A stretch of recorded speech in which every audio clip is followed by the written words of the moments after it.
Et là, changement de vie.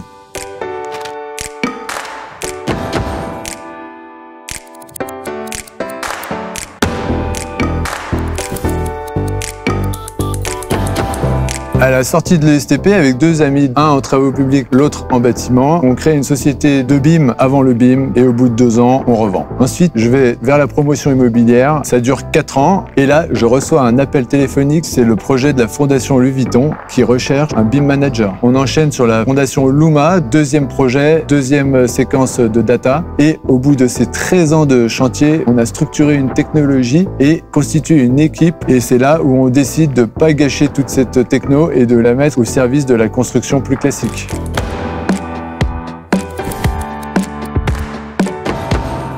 C'est de créer des outils numériques au service de la construction. Il faut savoir que dans le BTP, c'est très large. On peut aller vers des caractéristiques plus artistiques, financières, de la matière à traiter tous les jours, à couler. Et moi, ce qui m'a toujours attiré, c'est la puissance informatique, créer des outils qui permettent aux acteurs d'aller plus loin et de repousser les limites. C'est de considérer l'informatique et le BTP au même niveau et de vraiment créer la passerelle entre les deux pour mettre l'informatique au service de la construction. C'est d'écouter pour anticiper les prochains risques parce qu'on est dans un milieu avec tellement de savoir-faire différents. La deuxième qualité, c'est l'adaptabilité, c'est de comprendre tous les différents profils qu'il existe dans le bâtiment et de pouvoir bien se positionner en fonction de son interlocuteur.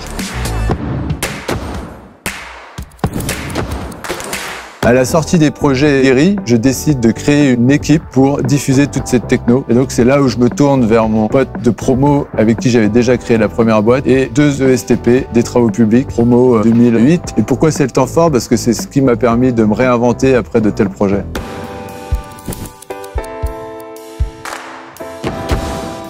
Maintenant qu'on est une équipe de 13 personnes, qu'on a développé notre brique technologique, il faut absolument qu'on commercialise. Et notre objectif, c'est d'insérer notre techno au sein des processus entre les promoteurs et les architectes.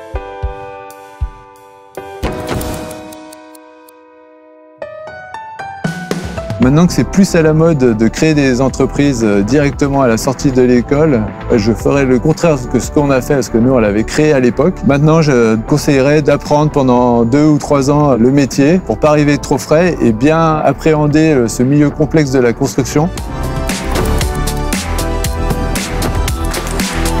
ESTP en un mot? Ouverture.